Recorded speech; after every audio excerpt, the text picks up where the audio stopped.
Hello, everyone, and welcome to episode 307 of the Juicebox Podcast. Today's episode is another in the Diabetes Pro Tip series. Today's topic, emergency room protocols. This is a really great and complete conversation about how to handle trips to the hospital. And my voice is a little broken up right now. You may have just heard it. So especially when you get to the ads in the middle, I'm not quite like, but it's getting there. So I'm doing as little speaking as I can today. That said, today's episode of the Juicebox Podcast is sponsored by Omnipod and Dexcom. You can get a free, no obligation demo of the Omnipod tubeless insulin pump sent directly to your home by going to myomnipod.com/juicebox. And to learn more about the Dexcom G6 continuous glucose monitor, you're going to want to go to dexcom.com/juicebox. Now, there are links in the show notes of your podcast player and at juiceboxpodcast.com to all of the sponsors. Check them out. So today, Jenny Smith and I are going to be talking about going to the hospital with type 1 diabetes. Jennifer Smith is not only a good friend to the Juicebox Podcast, but she is also a person who's been living with type 1 diabetes for over 30 years. So she has firsthand knowledge of day-to-day events that affect management. Jennifer holds a bachelor's degree in human nutrition and biology from the University of Wisconsin. She is a registered and licensed dietitian, a certified diabetes educator, and a certified trainer on most makes and models of insulin pumps and continuous glucose monitoring systems. She is also my partner in these Diabetes Pro Tips. You can check her out at integrateddiabetes.com. You can actually hire Jenny. She'll help you through your process. Please don't forget that nothing you hear on the Juicebox Podcast should be considered advice, medical or otherwise, and to always consult a physician before making any changes to your healthcare plan or becoming bold with insulin.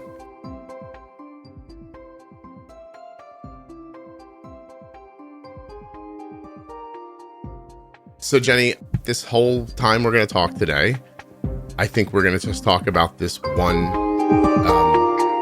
email that I got. Yeah, which was great. And we've touched on some of these points in like some of the, I know we did like a safety and a hospital preparedness and all of that kind of stuff. Right. But I think this hits a really specific mark of most people that go to an emergency room in a very emergent setting, they don't really know, and why would they know, that the staff there is not prepared to deal with type 1 diabetes. Yeah. They're not. And I don't say that in God, they're not educated. They are. They're highly educated. They're educated in a million different things, right?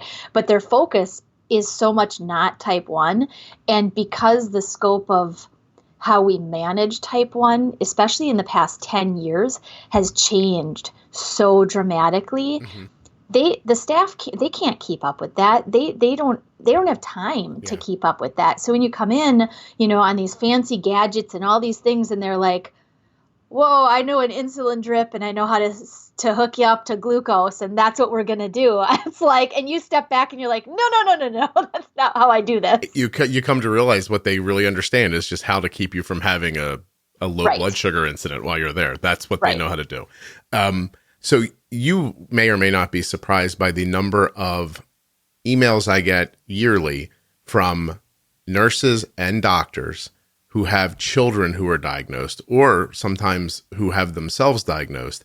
And inevitably, there are three sentences in their email that describe, I'm a good nurse, I'm a good doctor, I don't understand type 1 diabetes at all. Every time. Yeah. It's just, So I'm working with a family right now. The father is a physician and the mother is a nurse practitioner, and their little child, they came to us and they were like, we know diabetes, but we don't know diabetes.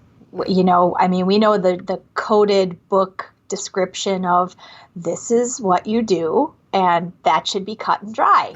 And when you live it, it's not cut and dry. There is no book anything. Bit of nuance, just a bit, right? Right. So I don't think Misty would mind her name being used. Misty came into the private Facebook group that we have for the podcast. And she shared that, her child had to go to the hospital. And then she had all of these questions afterwards and statements and things like that. And when it ended, she said, I would love it if you and Jenny talked about this stuff. And I said, okay, you go ahead and put a list together of what you think of, as emergent that came from this experience. And Jenny and I'll try to talk about it. And she really did. So Misty, congratulations. You are the founder of this feast today. So yeah, and she did a phenomenal, I mean, from the topics that she noted would be helpful to cover and everything. I mean, quite honestly, it kind of speaks to the amount of medical education you get. Yes, it's only in one field, but the amount of medical stuff you learn when you become either the person with diabetes or the caretaker for someone with diabetes. What she has here is very much, in a very, very specific way, really important.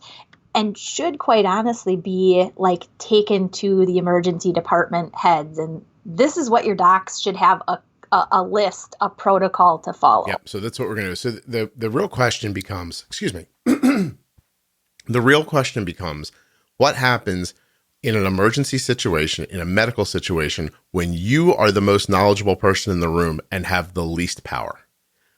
Right. Apparently to you in the moment, right?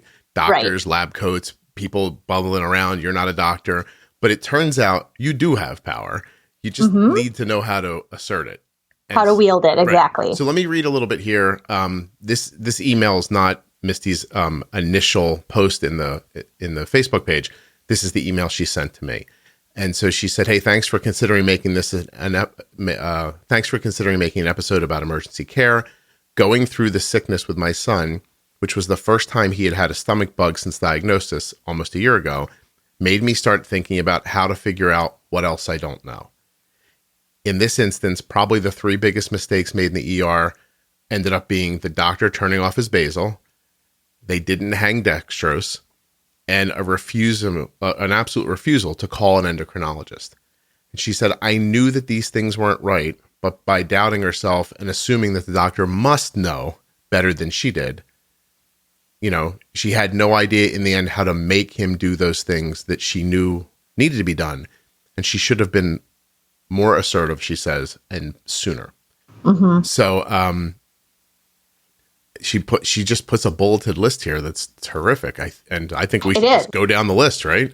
Absolutely, because it's a great list. And I think some of the points can actually even be kind of melded together in a way, but it's a very well put together list. It's actually, in fact, many of the things on here, when we talk to people, the people that we work with in our practice, and we give them our information about prepping for a hospital stay, we have not only a hospital stay you're expecting, like for a planned surgery, but we also have a lot of these things covered so that you do know how to advocate for yourself, because that's really what it becomes.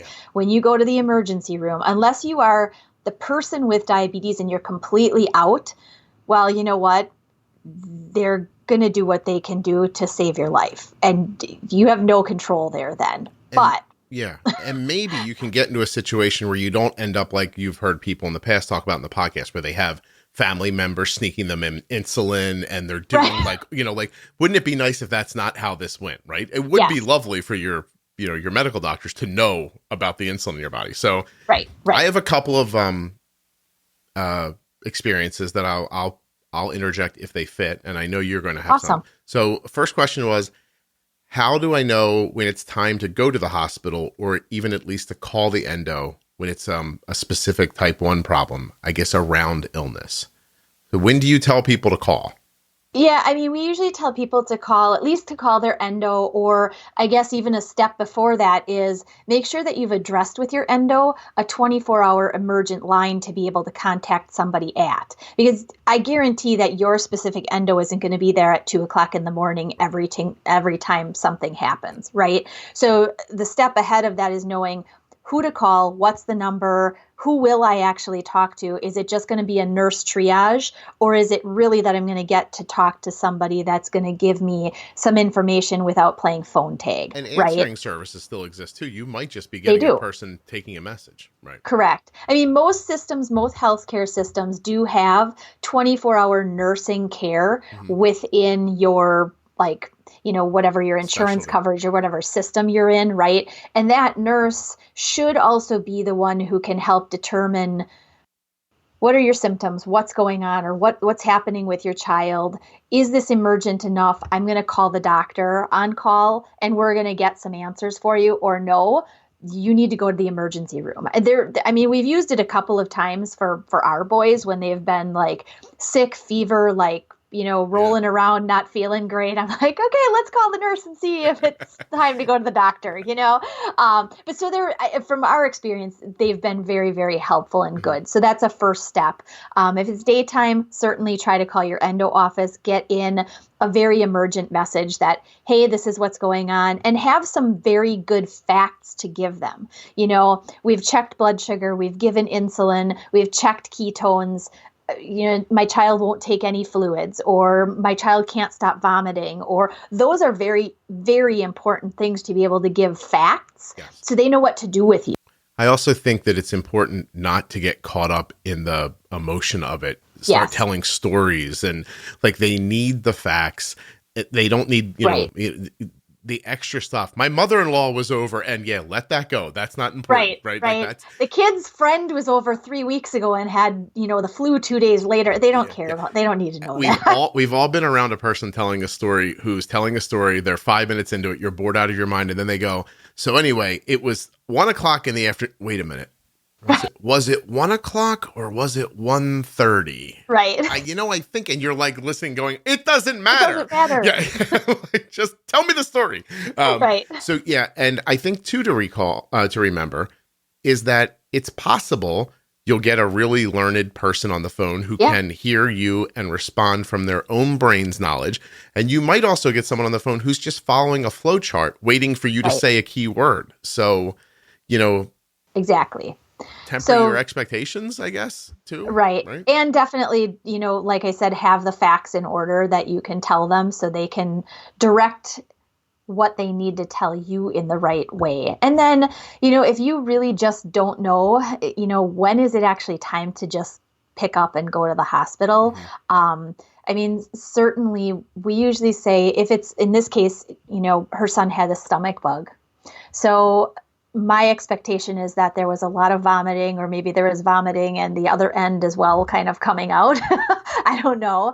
Stomach bugs are pretty nasty. And for little kids, or kids of any age, even adults, you could be so just out of it that even remembering to take a sip every couple of minutes, or remembering to get, some food in or some carbs in, or to try adjusting your insulin this way, some of that may completely go out the window. So, when is it time to go to the hospital? When you've put everything in and you've adjusted and you've tried all the sick day protocol that you've been given to try, and it's not working. And especially if there are more so that higher ketone level, you need to go to the emergency room. Don't play with it. So is the idea, the illness is not fixable. You are ill now.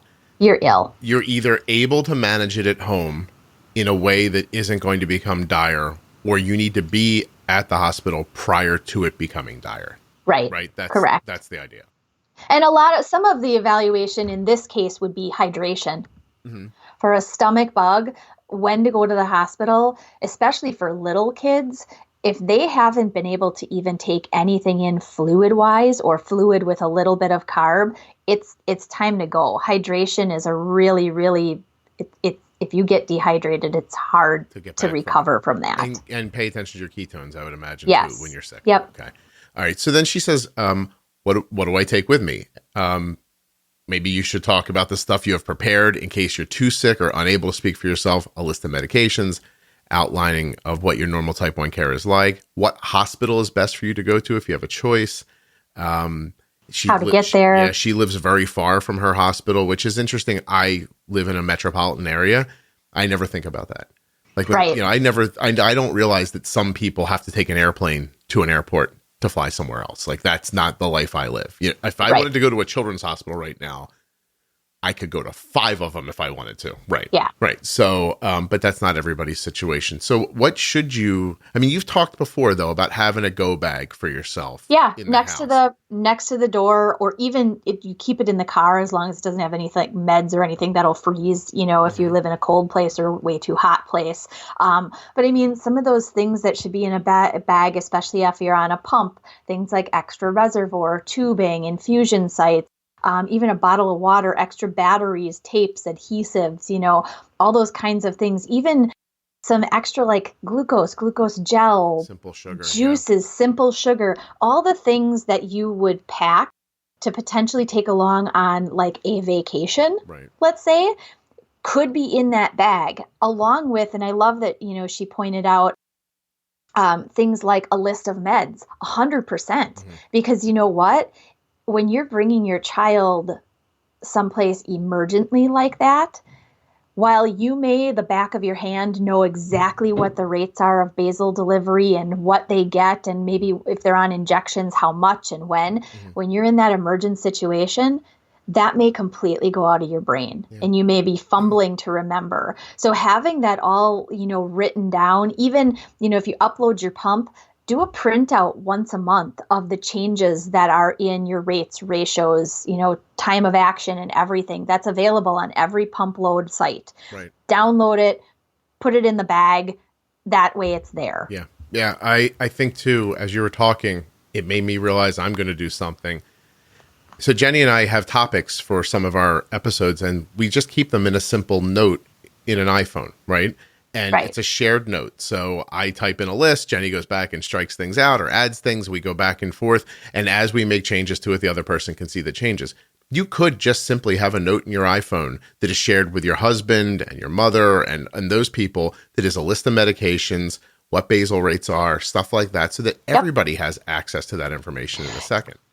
The other really good, I never take off my ID bracelet, but many ID bracelets like mine, on the very back of it, now of course I can't get it off, but on the very back of my ID bracelet is actually an 800 number and a website it's free.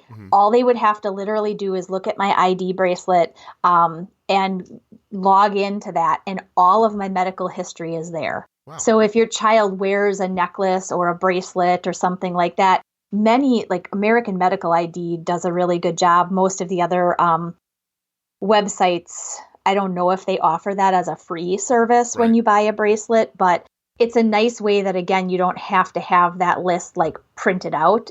It's there. That's excellent. Okay.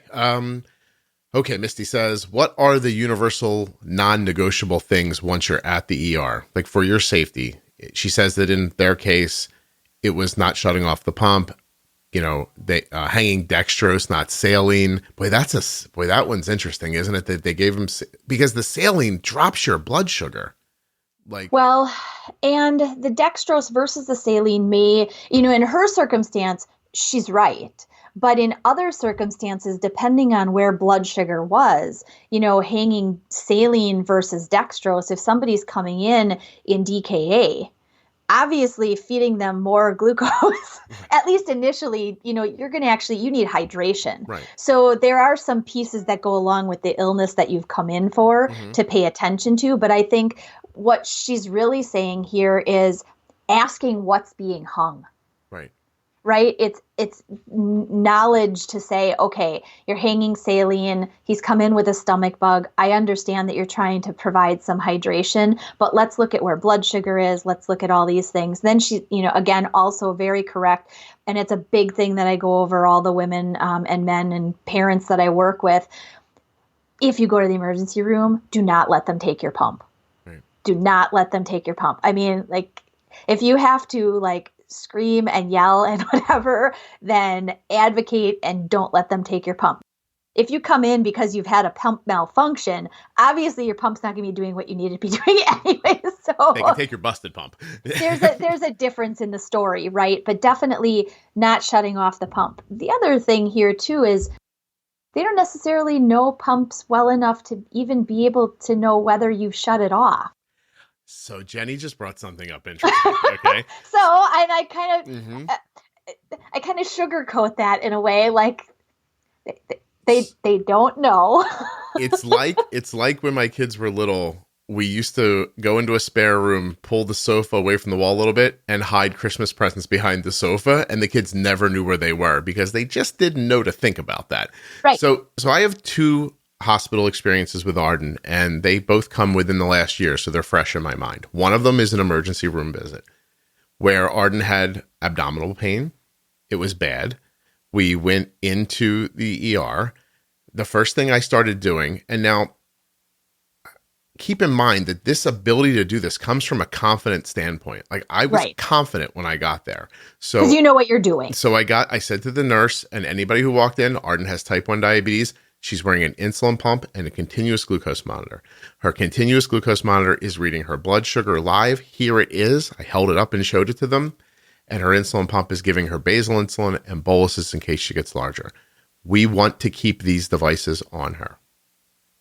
Okay. Now, you would think they'd be like, oh, I don't know. But when people realize you know and they realize they don't know, they get a little smaller in the conversation, if that makes sense. Like someone's in charge and someone's not.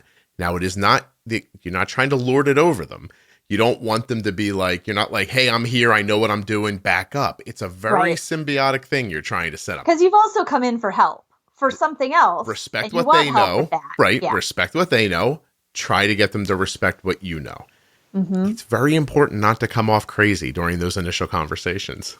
Correct. Flustered, like you don't realize it, but if they look at you and your hair on fire, they read that as, I'm not listening to that person. Right. You know, and that's good on them. They shouldn't. Mm-hmm. And also keep in mind that emergency room people deal with a lot of crazy people. So they don't know if you're crazy or not. And so you have to build a little quick rapport, simple conversations, ask questions. And I also found that I was kind of in my mind scoring the people. What did they understand? When did they get a blank look or when did they have a response that made sense, you know, and try to figure that out. Then sometimes there were people in the scenario I just stopped talking to about diabetes. I directed it more towards the nurse who seemed to understand what I was saying, the one who wanted to give me a little space and that's how I did that. Right. And it worked out really well.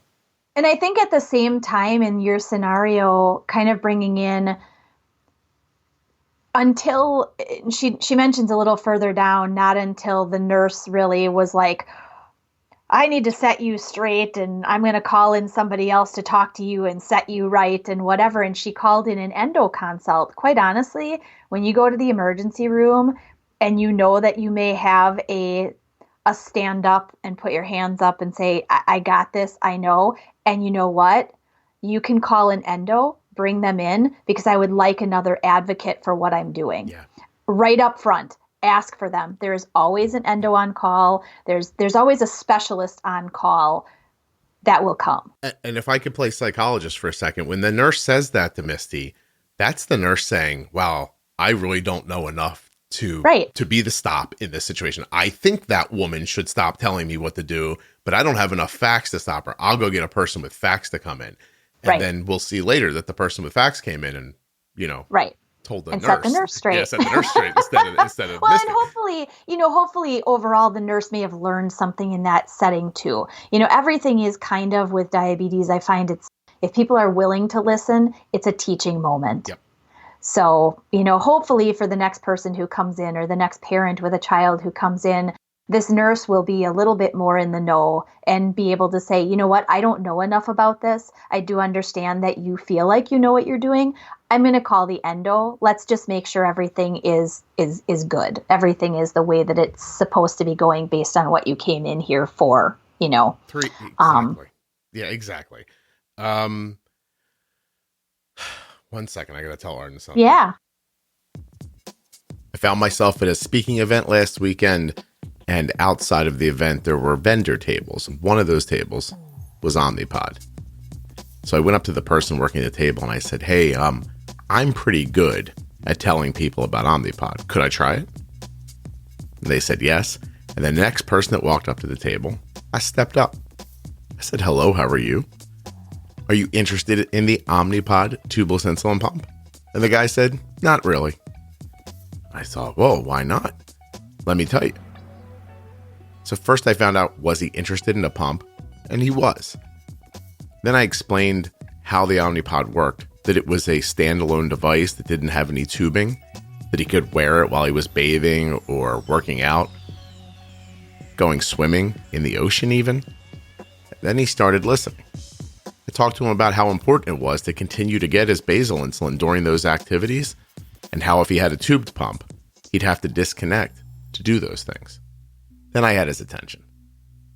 After that, we talked about the personal diabetes manager that's used to control the pump, and even discussed that sometime at the end of 2020, Omnipod would be adding an algorithm, that their Horizon system would be coming out, and that this was the perfect time to get acquainted with the Omnipod. Just like that, he picked up the free no obligation demo and took it home. And you can get one for yourself at myomnipod.com/juicebox. When you go there, Omnipod will send you an absolutely free, no obligation demo of the Omnipod. Check it out. All right, I'm going to keep going and do the last ad for the show right here. And of course, it's for the Dexcom G6 continuous glucose monitor. My voice is failing me, but the Dexcom will always be there for you. The Dexcom G6 is the only continuous glucose monitor that I would ever put on my daughter. It gives back information about the speed and direction that her blood sugar is moving that is so necessary and needed in our life. It is how we make every great decision about food, insulin. It's how we stop low blood sugars from happening, how we head off high blood sugars before they become high. It is how we do everything. Every insulin decision we make begins with the information that comes back from the Dexcom G6 continuous glucose monitor. Now look, there are links in the show notes of your podcast player and at juiceboxpodcast.com for both Omnipod and Dexcom.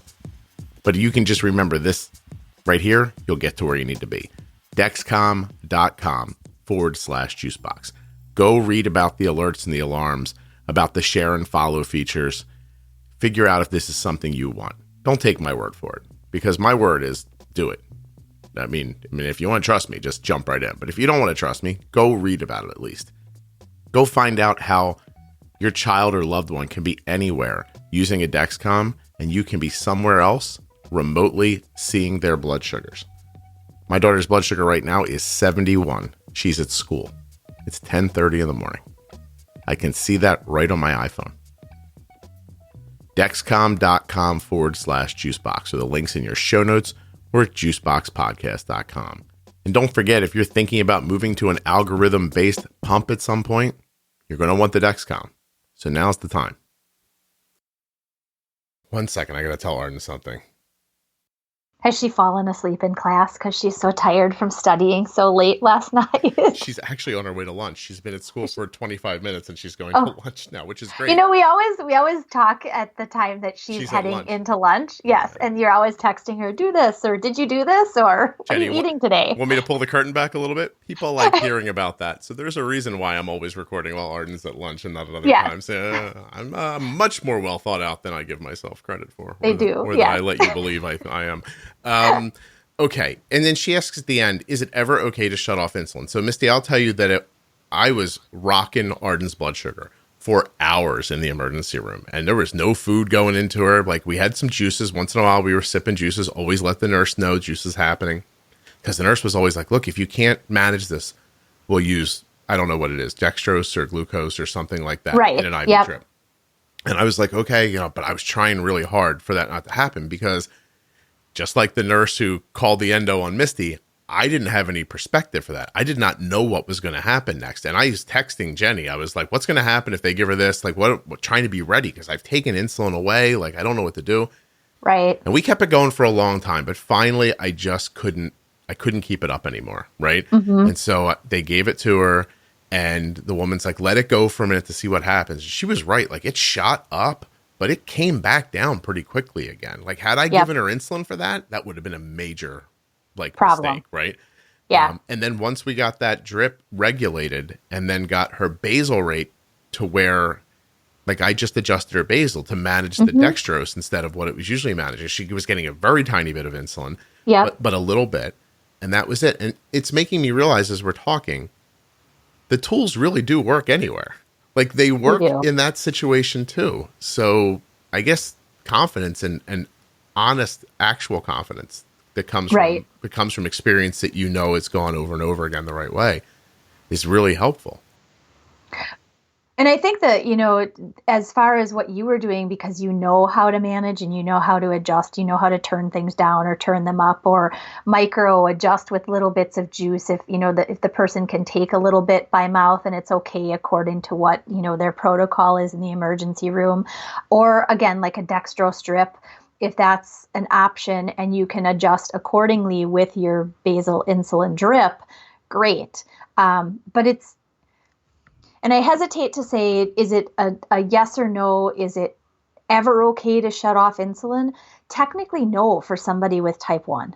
I mean, really, it's not. I mean, we know what happens if there's 100% deficit of basal insulin. You're not going to see the impact right now, but you are going to see the impact in the next several hours based on that deficit of basal that was supposed to be there. Even if they needed less basal insulin, they will always need basal insulin.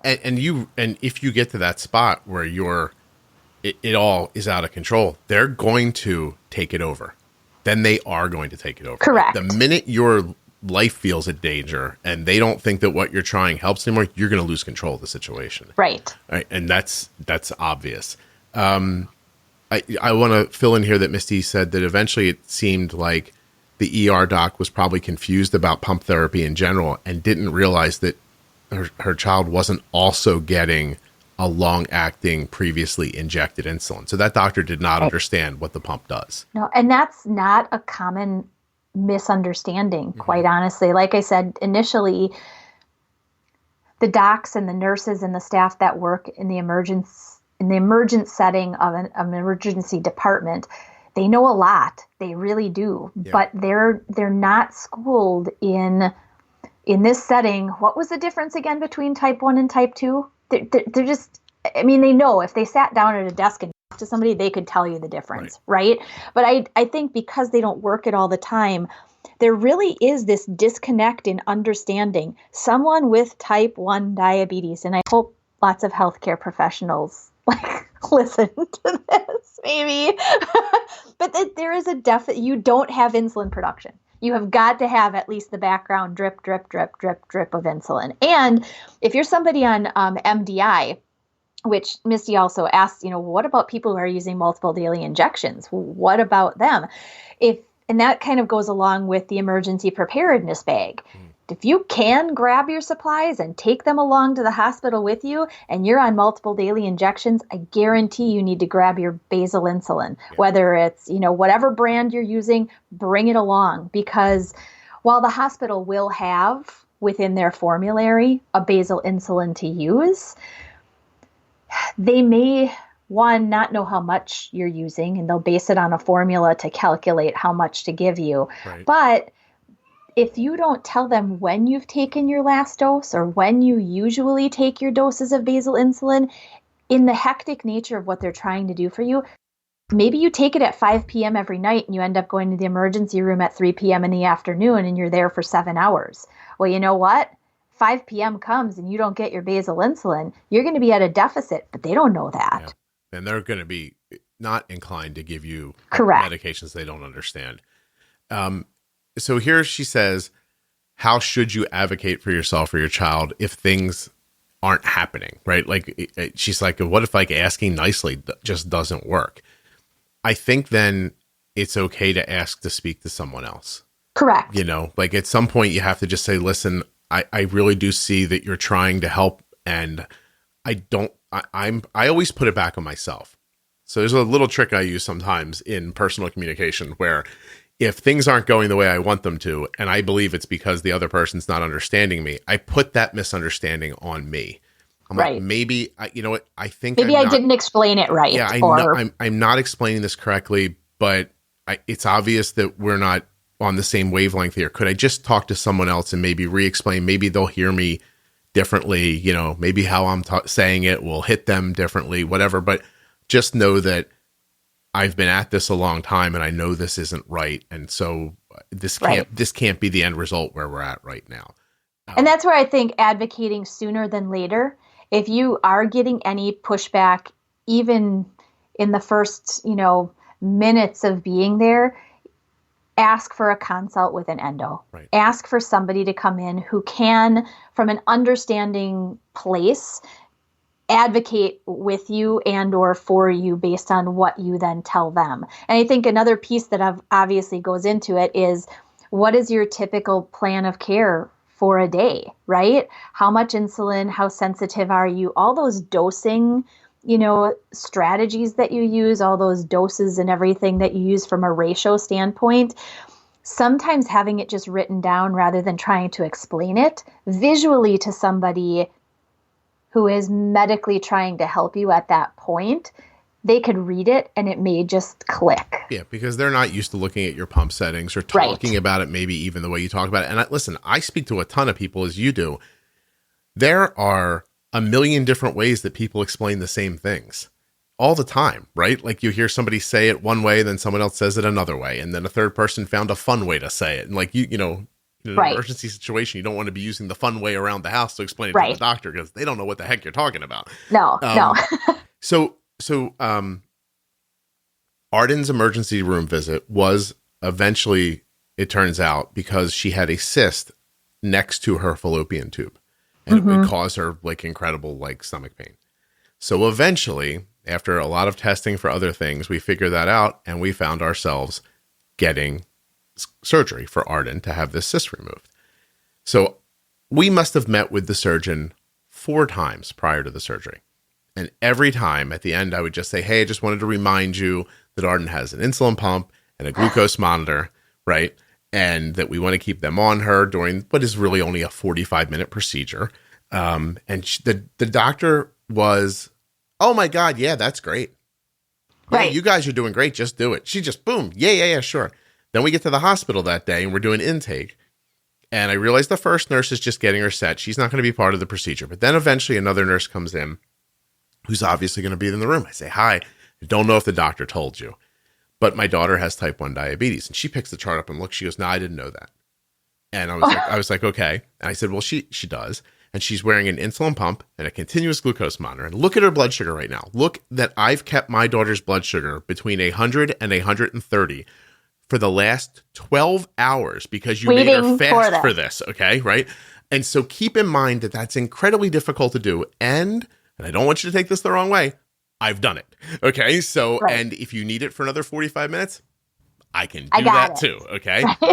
She goes, well, protocol is, and I went, oh, okay. So now my brain starts going, argue with her. The doctor said it was okay. No, don't do that. Ask for the doctor. Maybe.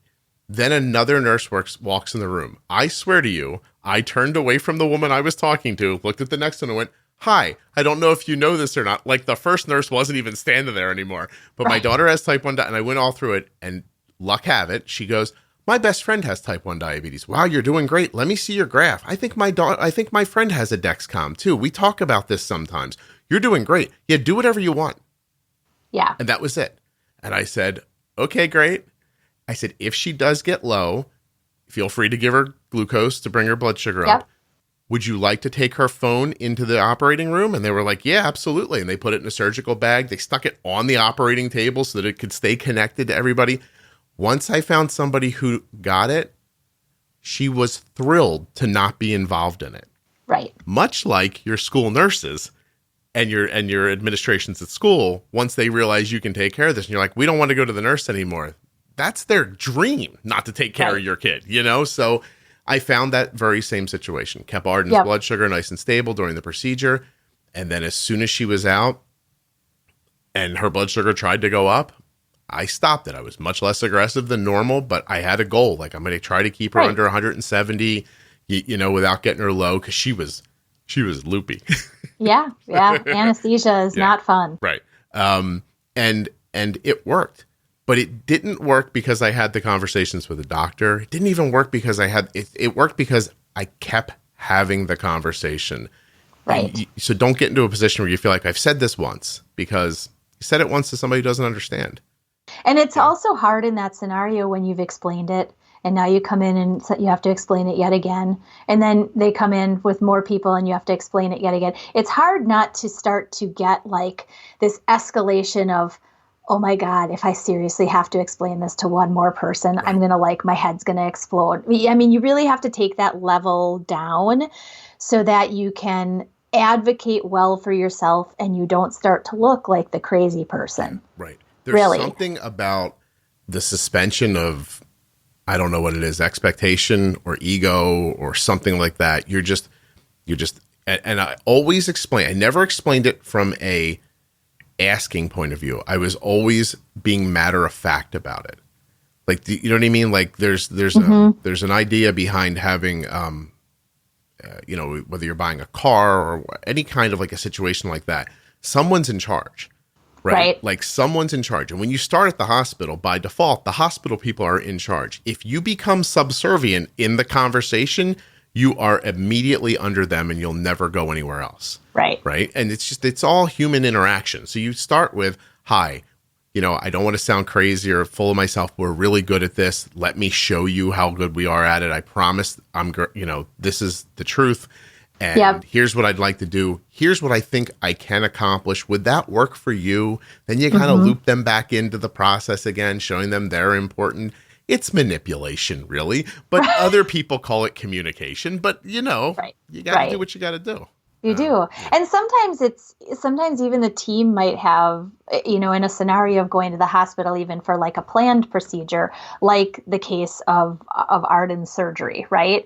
I mean, in August, I had surgery for kidney stone. Right. And it was entirely different than the surgery I had just a couple months before that in May.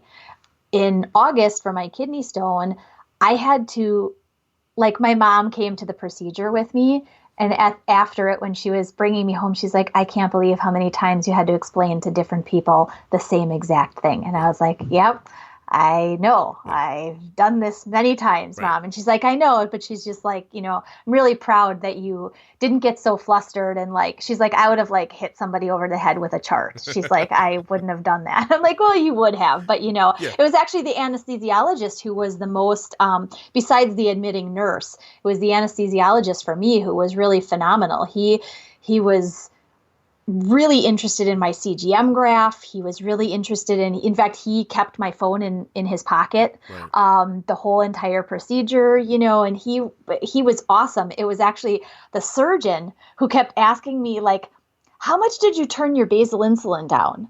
And I didn't turn it down because I know what my basal insulin does. Right. I'm totally fine. Are you sure you don't want to turn? I'm like, look, buddy, I know what I'm doing here. Just do your part. I'll do mine. How's that sound? So, you'll encounter different people and just continuing to know that you have rights. Right. You have rights. As long as you do know what you're doing, your rights include advocating for yourself and also asking for other care team members to come in that may be able to help you better. Right. It's like being on the phone with customer service and you realize the person you're talking to does not have the power to do what you need them to do. And you got to get to somebody else. You're just going to have an argument. All right. Misty says, what rights do patients have once they're in the hospital setting? And what she means specifically by that is, can you demand things be done in a certain way? But then it's interesting. In her question, she doubts herself. She says, and how do I verify that what I'm asking for is actually the best for treatment? So how do you make the leap in your head that this is what we do at home, but maybe this doesn't work here? Right. Maybe they know more than I do. Some of it's also in terms of you're going to the hospital with a condition that you know how to manage, but you're going to the hospital. Let's say it has nothing to do with that condition. You're going to the hospital because you got severe abdominal pain. Clearly, Scott, you don't have any idea why Arden had abdominal pain. Right. You can't see into her belly and see what was going on. I mean, some of those things you have to say, you know what? I came here for this. You're the team. You're the experts. I expect you to figure out what the pain is. But I've got this part of it. I've got the diabetes management part of it because I do this 24/7 and you don't. Yeah. So some of those things you have to, what you're requesting. I mean, if you're requesting something like jelly beans that your kid needs to eat, but he's throwing up, quite honestly, they're probably going to look at you like you're crazy and say, you know what, jelly beans might be what works really well, but he's not going to keep them down. So let's do a dextro strip. Yeah. Again, I'm a big fan of keeping people involved. So when the last thing we did before Arden's surgery was I said to the doctor, here are all the places I can put Arden's insulin pump for the day of surgery. Which of them would you like it on? Now, let me tell you a secret, Jenny. It wouldn't have mattered which one it was on. I was actually giving her something. Like, do you know what I mean? Like, I do the same thing in 504s. Like, I find something in a 504 that I'm like, oh, we don't need that anymore. And when I go into the meeting the next year, I give it back like it's a present. I'm like, oh, you know what? We don't need this line anymore. Take that out. I'd like to make this as easy for you as possible. Yeah. And they're like, oh, look how nice he is. Right. So in this case, it's a little ego stroke for the doctor. You tell me what's best here. Right. It was arm or it was thigh. It didn't matter. Like neither of those were going to be in their way. And I let the doctor pick. Yeah. And that was it. Right. And by the way, double down on my maniacal thinking. I was trying to get Arden to use her arm again. And I thought she'll probably say arm over thigh. So I'm just going to give her arm or thigh. She'll pick arm. I'll make her feel better. And I'll get Arden's pump back on her arm again. Ha, ha, ha, ha, ha. So like a double win, right? Yeah. I was like an evil genius in that moment. That's funny. What is okay to let slide? And she's like, what hill should you die on? I think we're answering that question along the way, right? Like what's important to the management of the diabetes? What keeps insulin going as best as you can? So what do I do about pump settings that I don't even follow myself all the time becoming, and so she's a fluid person. Like she listens to the podcast, right? And so what happens when your management is fluid and then all of a sudden someone wants to make it static for this situation? Right. To me, I would tell them that. I'd say, look, let's start here. If this doesn't hold it down, we might have to amp it up a little bit. And if it's too much, we might have to take it away. But I don't know because this is a different scenario than we usually manage in. These numbers are not set in stone. Like, Jesus, that's the core of the podcast, right? And I think a better part of it too is to explain in a more simple way, maybe to them, this is the baseline that we work off of based on what's happening with glucose, because we've got a trend on our fancy CGM. I can, because the pump settings, the smart features of my pump allow me to do this. If his blood sugar is starting to go up, I'm going to do something that temporarily allows me to adjust up. I'm also going to temporarily adjust down in this scenario. So explaining that in the simplest way that you can helps them to see that what's there as settings it's meant to be fluid. Right. These are what we start with. And, in the case of something like, the carb ratios, she's like, well, the carb ratios are a little bit more of a suggestion. They're really not something that we 100% hard number go off of. You know what? If in the emergency room, you get to the point that they're bringing you food and you're bolusing, you know what? You give them the ratios that are in your pump and you do what works. Mm-hmm. What they will usually ask for is what dose did you give? Because they need to put that in the medical record, right?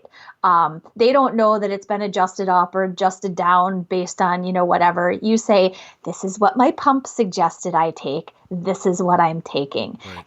Adjustment up or down, that's a piece that, quite honestly, they're not really going to care nor know about. I mean, when I was in the hospital for both post-deliveries of my boys, the nurses, every shift, they would ask, what is your basal running at? Have you made any adjustments? Where's your blood sugar? Have you taken any boluses? Have you eaten? All they needed to do was really document what was going on. Right. That's it. There's a lot of butt covering going on. It is a lot of butt covering. Exactly. 100%. Yeah. And so even if you're MDI, that's really the same advice. Like it is. If she does make the point that they like to give like a set dose. They do. Right. And so and that kind of leads into one of our other questions. Is it ever a good idea to just do things on your own and not tell the staff? And I would have to say, I mean, no, but probably. Yeah, and some of it is a little bit of like coding an answer, right? Like I said about the bolusing, right? It's is it ever a good idea to do things and not tell the staff? No. Right. But if you're bolusing for a meal and they ask you, did you bolus or have you taken any corrections or whatnot? I mean, the simplest answer, yes, and this is what the dose is.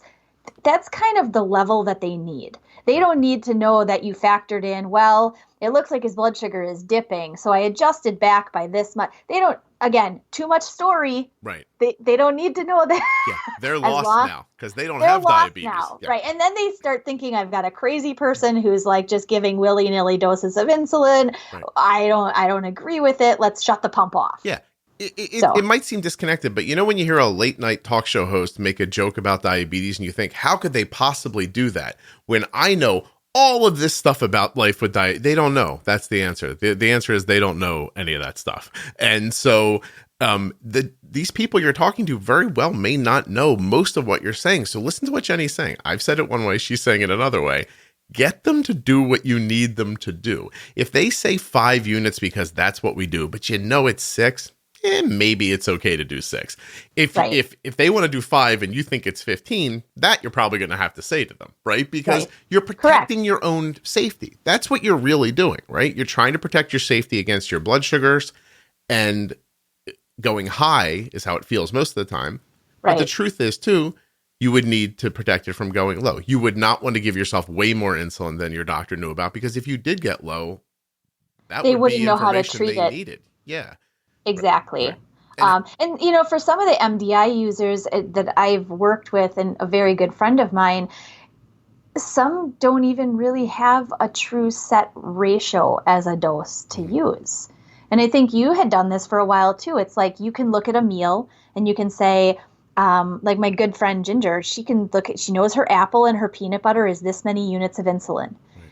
This is what she takes for it all the time, unless her blood sugar is higher or lower or whatever, but this is always what she takes for it. That's not really a ratio. Could she figure out a ratio to tell them?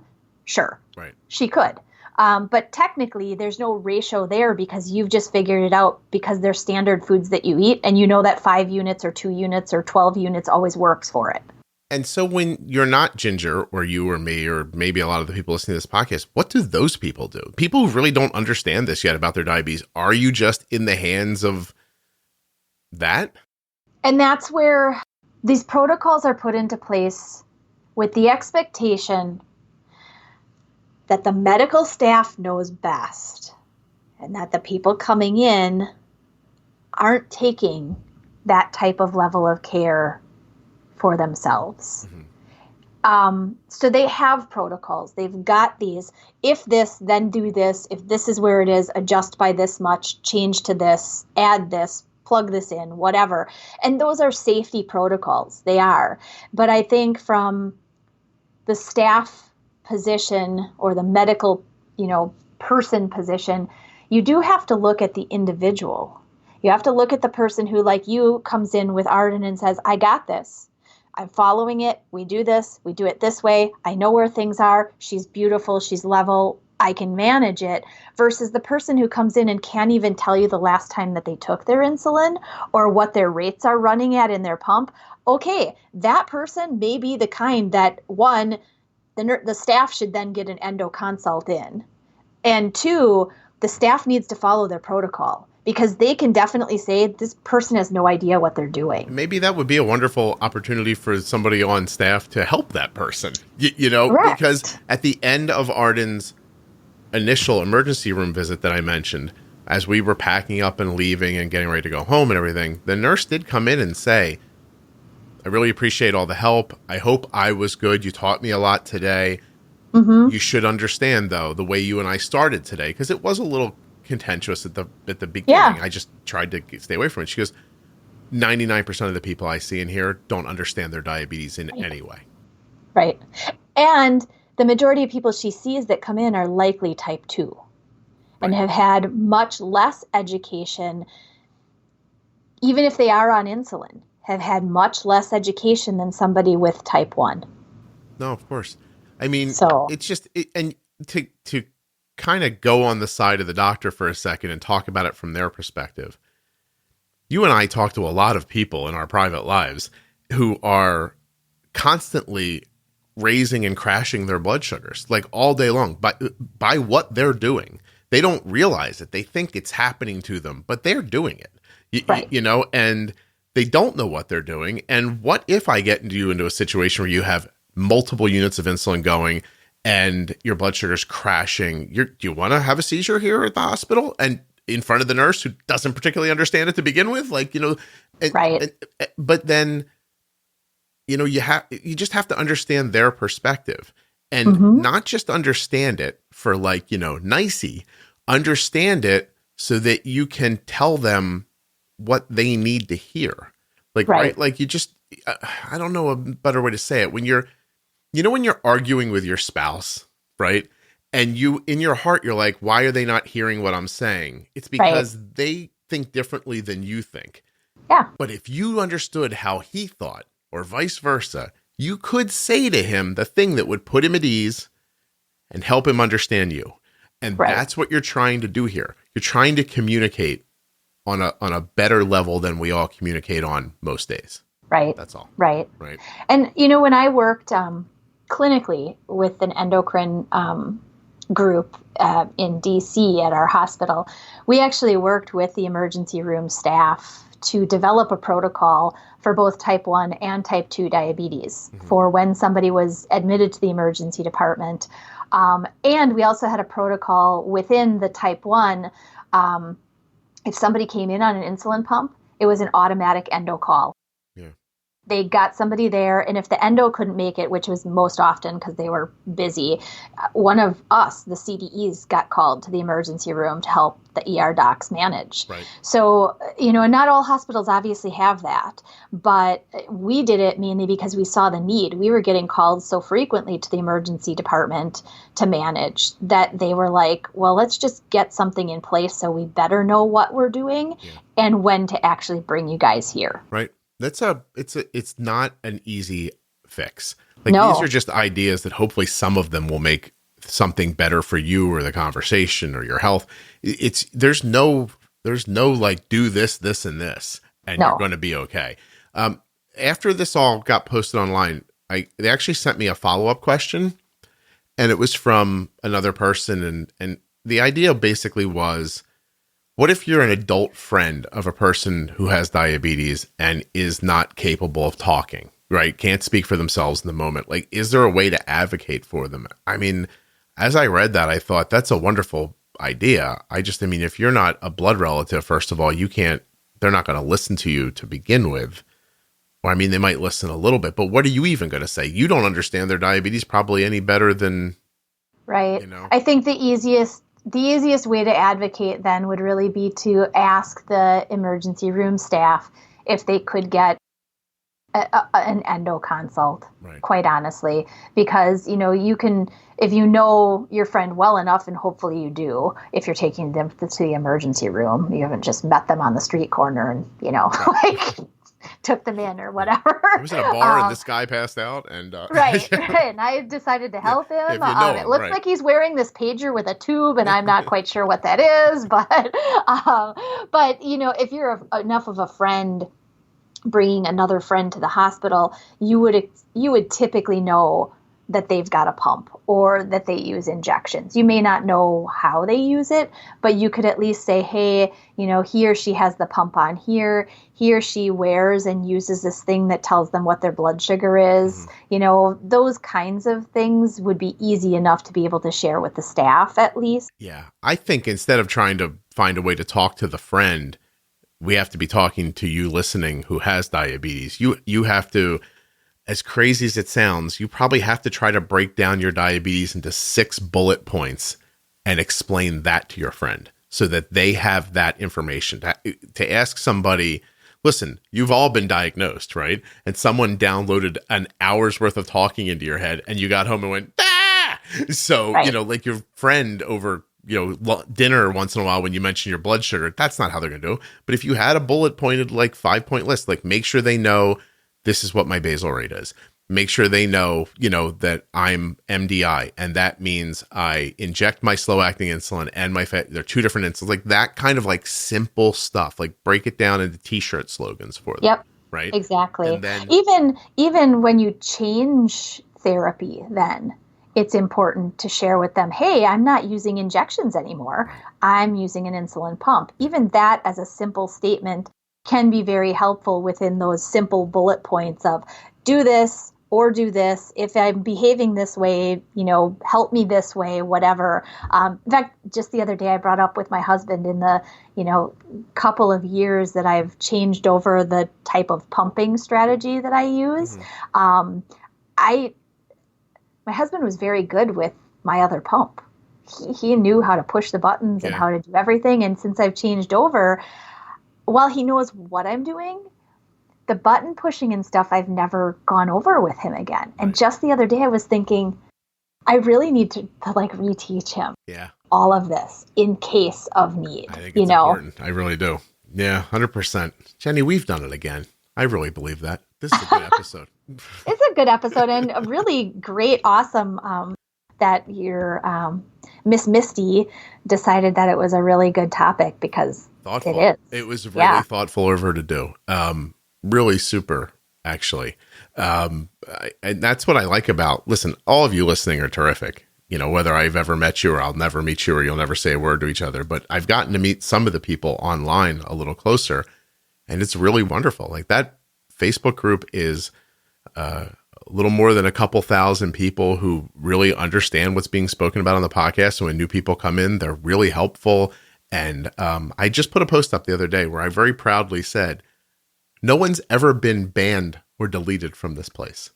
And even when they don't disagree as much as they have conversations, it's really lovely, actually. That's nice. Yeah, it's wonderful. You can actually talk to people you don't know who disagree with you and not yell at them. And it's still okay. Yes. So do that while you're at the hospital. Awesome. Let me say this right before I let you go. Yeah. I don't know that most of what we just said here today does not apply also to when you're in your general practitioner's office, right? Like the idea that they probably don't understand as much about your diabetes as you hope they do. Correct. Right. So don't make that assumption. I think that's really it. Like, don't assume anyone understands. And, and if you're an adult with type 1 and you're worried you're going to be in the hospital by yourself, make that bullet point list for yourself and keep it on you. You know what I mean? Yeah, absolutely. Even you mentioned the iPhone with the notes or the phone with the notes and whatever. I know some people even use. I know iPhone has the swipe screen that you can actually have your medical ID right up there with all of your information within that medical ID. You can put it right there in the health app, right? In the health app. Yep. Yeah.